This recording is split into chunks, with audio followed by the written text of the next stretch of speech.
What's up, guys? So we're down at the garage this week. What we're gonna be doing, we got pretty much like the cheapest like gauge pod thing you could find. We got our 3M tape here, so hopefully it snugs up in there fine and doesn't give us any issues with that. But yeah, so this is our pod. I'll go ahead and kind of open this up, show you guys what it came with. Pretty cool box. It has a folds in like this little pyramid thing. So it came with these guys right here.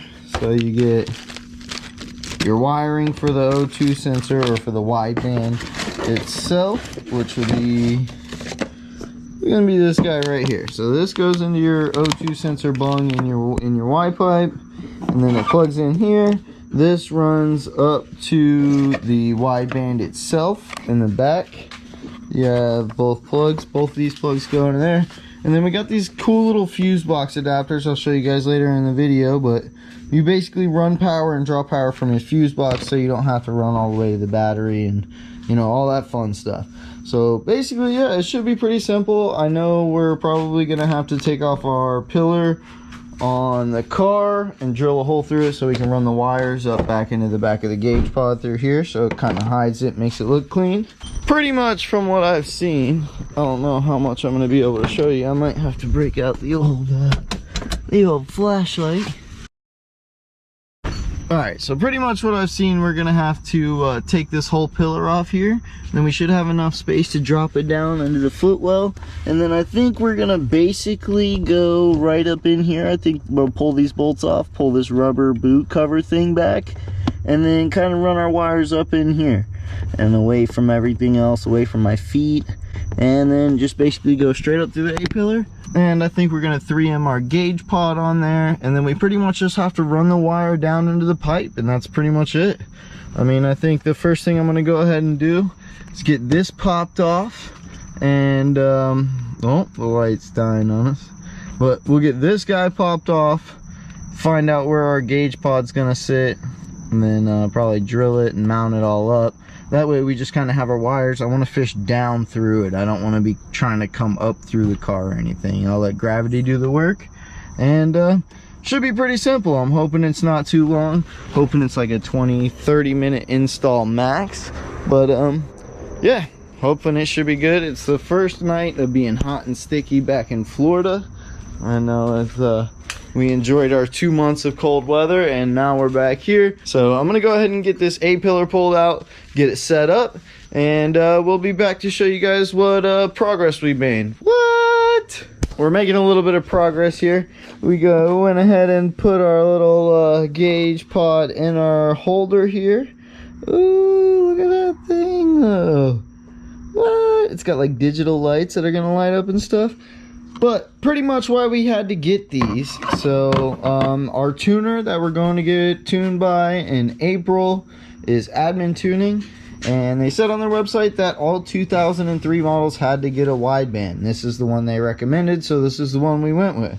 But I believe it has something to do with the way the O2 sensors work. I think on 04 and above they can read off of the O2 sensor, whereas this they have to have this thing right here, aka the wideband, to be able to read it. I didn't really ask any questions. It wasn't too expensive. I think it was like a little over 200 bucks.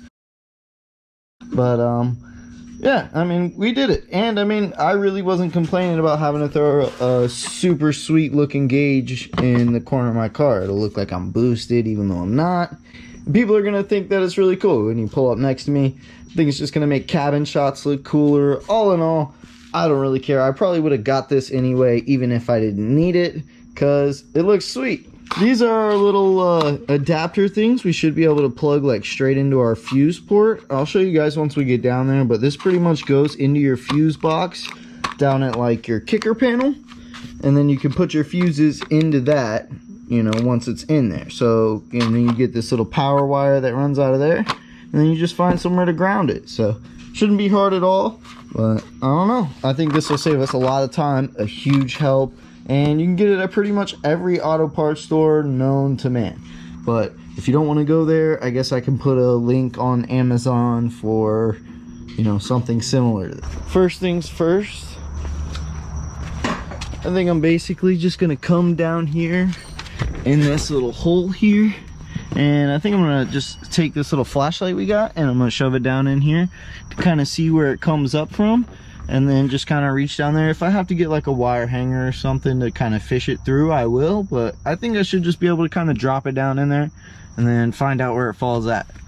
So yeah, I mean, that's pretty much it. We'll be back in just a few minutes once we make a little more progress. What? Alright guys, so we pretty much got this all wired up down here. I figured since I was down here, I'd show you guys how we did it. So we took our wire, came through that spot I showed you guys in the cabin. We ran it along and down here. I unbolted this heat shield, kind of snuck it up behind there. So it runs along from there, runs behind this heat shield here, and it goes down here into this black thing. It's like a little skid plate. I went and zip tied it up along this cross member right above this where the Y pipe joint is. Ran it up along here, and then down into over here, and then we took our wideband right here. I still got to snug this up, but we hit it all pretty much behind here. I think it looks nice and clean. What? We got our wires coming up from the top over here. Maybe a little hard to see. They run down in here through this footwell and then back through that plate. So we pretty much just got to snug that back in place, hide all this stuff behind the carpet, and then we got to worry about the fuse box still. We got to run these 3 wires here. I think white's supposed to go to your headlights so that when it receives voltage, it dims out the gauge. Probably won't do that tonight.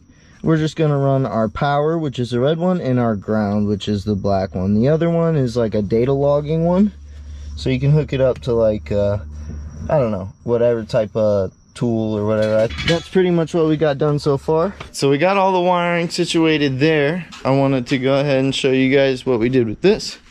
Got this pretty much all set up. We took our 3M tape and we kind of, you know, just snugged it all up around the edges. I doubled it up in some places so that it's kind of thicker, so it hopefully makes a nice seal and I don't have to end up screwing into it. Then we just got to hook this guy up here and then run our power to it and ground it out, and we should be good.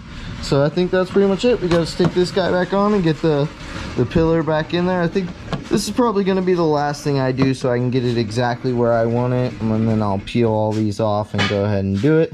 So yeah, we'll be back here in a few minutes once we got it all wired up and in there. All right, so we finally got everything all hooked up.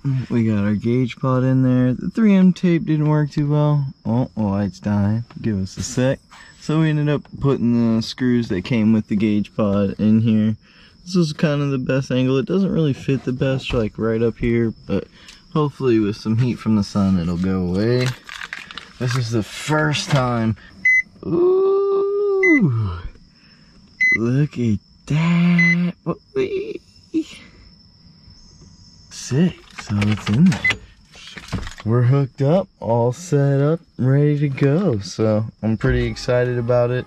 We'll hopefully get some readings on it tomorrow. I'll show you guys on the ride home how it reads as we go, but I think it looks sweet.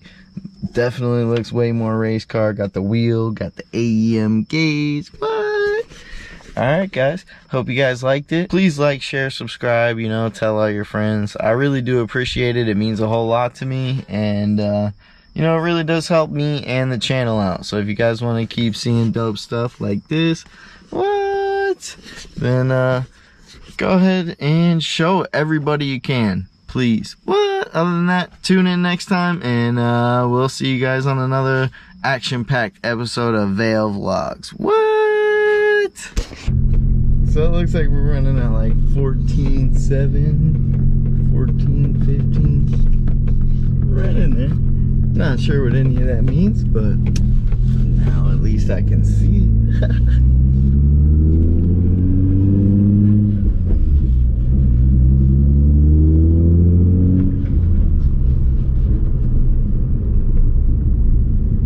Dude, I like how it lights up with the LED stuff. It goes back and forth.